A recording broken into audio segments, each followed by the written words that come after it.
देख लो, कांग्रेस पहले कभी सबसे बड़ी पार्टी थी, लेकिन आज के टाइम में बीजेपी है। अभी बीजेपी के बाद कांग्रेस है और कांग्रेस के बाद बीएसपी है। तो देखो, कांग्रेस ने भी राज कर लिया, बीजेपी ने भी राज कर लिया, अब बीएसपी और बहुजन की बारी है।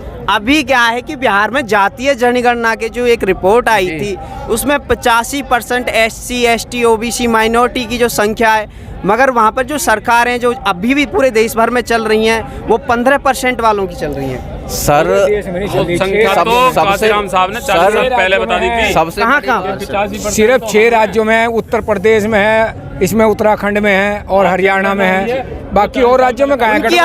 अपनी अपनी विचारधारा है, जैसे भी है उन पार्टीज की, मैं ये नहीं कह रहा, उनमें भी अलग है, उसमें टोटल यही नहीं कि सारा बहुजन समाज नेतृत्व कर रहा है। और उसमें भी जो बीजेपी की पार्टी है उसमें भी बहुत सारे संगठन जुड़े हुए हैं, उन्हें जोड़ के एक समूह बना के लड़े हुए हैं।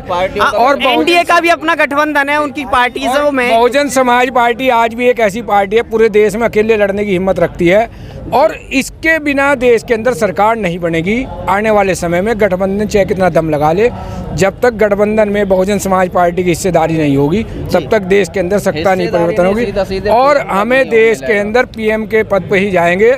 और मान्यवर बाबा साहब ने भी ये कहा था कि 21वीं सदी हमारी है, अब 21वीं सदी चल रही है, अब हमारा राज आने वाला है, बहुजनों का राज आने वाला है। देश के अंदर प्रत्येक बच्चे, प्रत्येक नागरिक, प्रत्येक महिला को समानता का अधिकार मिलेगा, समानता का काम करने का अधिकार मिले, किसी के साथ जाति का किसी तरह का भेदभाव नहीं होगा, सभी लोग अपने कारोबार में लगेंगे।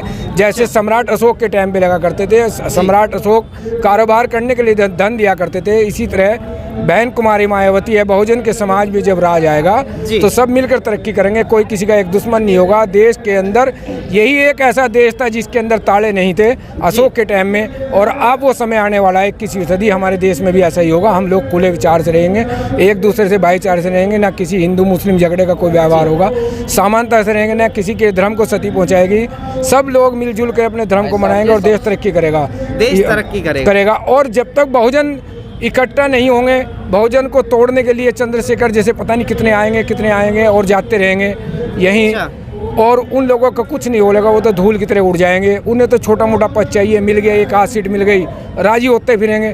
बहुजन समाज पार्टी एक ऐसी पार्टी है जिसे मान्यवर काशीराम जी ने अपने खून से सींचा है, और एक मिशन है जिसमें आडंबरगिरी खत्म करने का सीजन है।